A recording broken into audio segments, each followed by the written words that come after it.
15 de agosto. Hablemos de Paraguay porque ya tiene nuevo presidente, ya asumió el cargo el exministro de Hacienda Santiago Peña, tiene 44 años, se convirtió este martes en el nuevo presidente de ese país. Dijo: hoy asumo con honor la responsabilidad de servirlos como su mandatario, me dirijo a ustedes con humildad y determinación y me comprometo a sostener y consolidar las competencias necesarias para gobernar con éxito. De esta manera, el Partido Colorado, que ha gobernado el país de manera casi ininterrumpida durante los últimos 71 años, permanecerá en el poder por otros 5 años. Mario Abdo Benítez, rival político de Peña en las internas del partido, deja el poder para dar paso al nuevo mandatario que llega con el respaldo del expresidente Horacio Cartes. Y Peña empezó ya su participación política en el Partido Liberal Radical Auténtico, el principal espacio de oposición, pero en 2016 se sumó a los Colorados para asumir como ministro de Cartes. Llega al Palacio de López con apenas 6 años de militancia colorada, después de un intento previo de alcanzar la presidencia en 2017 para volver a intentarlo con éxito este año. Y bueno, ya después de la toma de posesión en el Congreso, Peña juramentó a los ministros de su gabinete tras haber sido elegido con casi 43% de los votos el pasado 30 de abril en las elecciones generales. Hasta el 2015 Peña era un cuerpo extraño, según pues también se reporta desde ese país en la política nacional, economista de la Universidad Católica de Asunción, en donde dio clases de teoría financiera y teoría económica. En 2001 viajó a Estados Unidos para cursar una maestría en administración pública en la Universidad de Columbia en Nueva York, y ya en 2009 integró el equipo del Fondo Monetario Internacional en Washington, donde dirigió el vínculo del organismo con África. Durante una década integró el Banco Central del Paraguay, primero en el área de investigación económica y luego como director, pero tuvo que esperar a 2015 para empezar a jugar en la política nacional. Ya en el 2017, el presidente de Paraguay de aquel momento, Horacio Cartes, lo convocó para liderar el Ministerio de Hacienda. Unos meses más tarde lo coronó como su heredero en el Partido Colorado, y en uno de los pocos países de América Latina sin segunda vuelta electoral, donde los presidentes no pueden ser reelectos, el ingreso en 2015 de Peña al gobierno lo convirtió en una de las caras visibles de la principal fuerza política del país. Poco tiempo después, Peña contó que sintió que era momento de bajar a la arena electoral para hacer más, y fue así que renunció a Hacienda para postularse como precandidato a presidente de Paraguay. En las internas del partido, Peña perdió ante Mario Abdo en el año 2017, al que ahora reemplaza en la presidencia, y en 2018, una vez terminado el gobierno de Cartes, el actual presidente de Paraguay tuvo su primera experiencia en el sector privado. Interesante hoja de vida que revisaremos en profundidad con Clara Martínez, politóloga, periodista, es consultora en comunicación estratégica. Buenas tardes y bienvenida. Muy buenas tardes, ¿qué tal? ¿Cómo estás? El saludo a la Gracias. audiencia. Un honor realmente estar en comunicación con todos ustedes desde Asunción del Paraguay. Justamente hoy Asunción cumple 486 años de fundación. Imagínense, dos hechos históricos entonces para este día, porque bueno, estamos hablando ahora, ya es un recuento de un poco de la hoja de vida profesional de Santiago Peña. Ahora asume como presidente de Paraguay, pero con el mismo partido, el partido que ha estado en el poder por 71 años, casi de manera ininterrumpida. Y eso impresiona. Y es que lo han hecho muy bien todo este tiempo, señora Clara. Realmente hace un par de horas asumió Santiago Peña como presidente de la República del Paraguay. Hay que considerar que él es del mismo signo político que el presidente que salió, Mario Abdo Benítez, pero entre los dos hay una rivalidad, no hay un entendimiento entre ambos.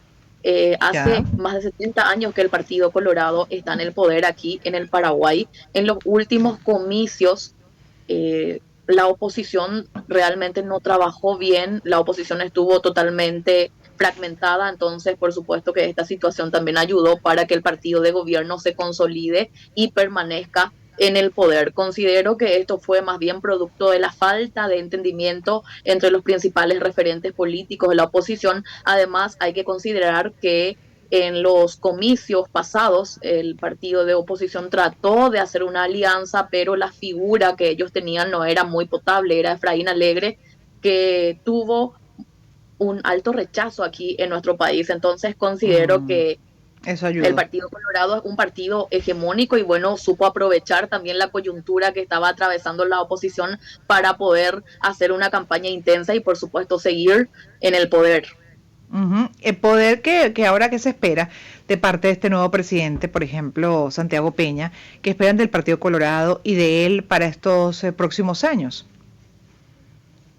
Realmente las expectativas son muy altas. Un nuevo gobierno siempre representa una nueva esperanza para el pueblo paraguayo. Los desafíos son enormes porque ustedes saben, al igual que en todos los países del mundo, la pandemia ha dejado una situación económica bastante complicada. Desde el punto de vista macroeconómico, la economía de Paraguay siempre fue estable y siempre estuvo bien, pero hay todavía mucho por hacer, sobre todo para combatir los índices de pobreza que hoy por hoy afecta al 24,7% de la población paraguaya según los datos Mm, oficiales. Así también creo que Santiago Peña tiene todo para gobernar bien porque tiene una mayoría parlamentaria, las dos cámaras del Congreso Nacional tienen una mayoría colorada, entonces eso va a facilitar también para que él tenga un buen gobierno, una gobernabilidad, sobre todo para poder implementar las acciones necesarias. Se espera también que haya una verdadera autonomía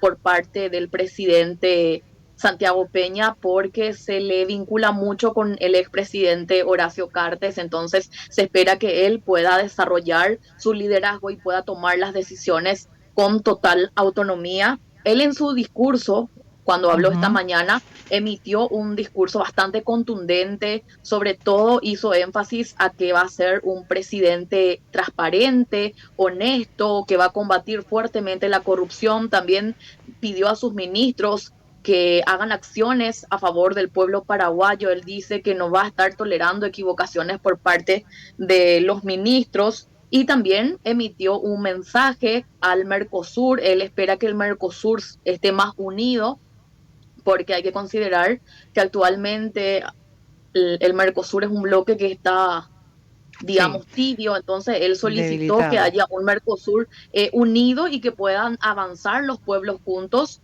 Sobre todo, emitió un mensaje contundente al presidente de Argentina, Alberto Fernández, que también participó de este acto de asunción, sobre todo porque la preocupación de Paraguay tiene que ver con la hidrovía. Paraguay es un país que no tiene salida marítima, entonces nos comunicamos a través de los ríos Paraguay y Paraná y en los últimos meses Argentina de forma unilateral está cobrando peaje a Mm, Paraguay por las mercancías, entonces eso también está generando mucha preocupación al Paraguay porque nuestra economía depende del río Paraná y esta decisión de Argentina, por supuesto, de cobrar peaje por las mercaderías que pasan por el río, por supuesto que crea también una situación muy complicada al Paraguay porque esto hace también que suban los precios de los diferentes productos. Entonces él emitió también un mensaje a favor de la hidrovía, de que los presidentes de la región tienen que conversar y que se pueda avanzar como bloque Mercosur. bueno, y él ha También tenido habló, experiencia, disculpa que te interrumpa, Clara, porque además como economista me llama la atención qué tipo de políticas va a implementar, por ejemplo, en los primeros 100 días, ¿no? Y dentro de lo que acabas de comentar de la pobreza que hay casi del 30% en Paraguay, como exministro de Hacienda, también 24%, pasó, 24%, y bueno, exministro de 24,7%. 24, 24.7. Fue ministro de Hacienda, estuvo en el Banco Central, o sea, experiencia tiene, además también trabajó con el Fondo Monetario Internacional. ¿Cuál va a ser su política económica? ¿Y qué política dentro de la macroeconomía y la microeconomía ya asomado va a implementar en esos primeros 100 días? Bueno, y realmente se espera que haya un buen gobierno, que, sobre todo porque se espera que la economía pueda llegar a todos los sectores de la sociedad, porque como ya te decía, eh, hay un alto porcentaje de pobladores que viven bajo la línea de la pobreza. Desde el punto de vista macroeconómico, Paraguay está bien, es un país relativamente estable, pero Mm, se tendrían que implementar algunos programas sociales o algunas políticas públicas para poder llegar a los sectores más vulnerables de la población paraguaya. En ese sentido, hay muchas expectativas. En los próximos días estaría asumiendo el nuevo ministro de Hacienda, Carlos Fernández Valdovinos, y consideramos nosotros que se estaría, digamos, haciendo lo posible para que haya una verdadera reactivación de la economía después de la pandemia. Hay también gente que está pidiendo empleo. En ese sentido, Santiago Peña prometió que estaría generando 500.000 nuevos empleos en estos años y bueno, realmente hay muchas expectativas. Él claro. habló de que la economía tiene que ser liberal. Eso fue su mensaje en Mm, su discurso. claro. ¿Y pobreza extrema tiene Paraguay? ¿De qué porcentaje estamos hablando? Sí, tiene también pobreza extrema. El total sería 24%, esto sumando pobreza con pobreza extrema. Claro, La pobreza extrema creo que estaría afectando a más o menos 700.000 paraguayos paraguayo. aproximadamente. ¿De una población Sí, de cuánto? somos casi 8 millones, 8 millones Ya. para redondear. La participación en las elecciones fue contundente. La población es activa en este ejercicio de su derecho, de ese derecho fundamental que es el voto, para cambiar además, digamos, las dinámicas de los países. Sí, sí, hubo muy buena participación en los comicios.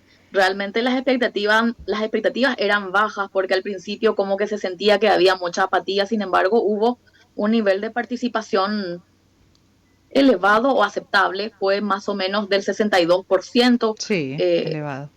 Realmente la población suele participar y se mantiene, digamos, en ese porcentaje. Al principio se pensó que iba a ser menos el nivel de participación de los electores, pero sí hubo muy buena participación en los comicios. Así también es importante señalar que en esas elecciones la izquierda prácticamente quedó fuera. Se quedaron con una sola banca en la Cámara de Senadores, en donde Mm, llegaron a tener 6 bancas. La izquierda prácticamente desapareció y fue absorbido ese aspecto, ese público objetivo migró hacia un líder que se llama Paraguayo Cuba, que es un líder bastante controversial. Es más o menos similar a Milei, a Bukele. Entonces es ya, un líder bastante polémico que supo capitalizar también a los electores. ya. Te agradezco mucho la información que has compartido, el análisis que has hecho con relación a tu país, a Paraguay. ¿Cómo queda Mario Abdo Benítez para la opinión pública? ¿Deja la gestión de qué manera? ¿En positivo o negativo? Y realmente hay muchas personas que se están quejando, sobre todo porque él enfrentó situaciones muy complicadas con la pandemia, Claro. hubo también una situación económica bastante dura, bastante difícil, entonces considero que hubo cuestiones que pudo responder y otras cuestiones que no pudo responder, entonces considero que hay mucha gente que está descontenta con la gestión de Mario Abdo Benítez y ahora con el nuevo presidente se está esperando que verdaderamente se puedan implementar las políticas públicas necesarias y que esa política pública pueda llegar a todos los sectores de la sociedad. Claro, como siempre se espera, pues, ¿no? Al final, bueno, del dicho al hecho mucho trecho y ojalá que pueda finalmente hacer eso que está contemplando la población, que requiere la población, obviamente, y por su bienestar. Ojalá así sea, que sea una buena gestión. Clara Martínez, politóloga, periodista, consultora en comunicación estratégica, hablando de Paraguay. Muchísimas gracias, ¿ah? Feliz tarde.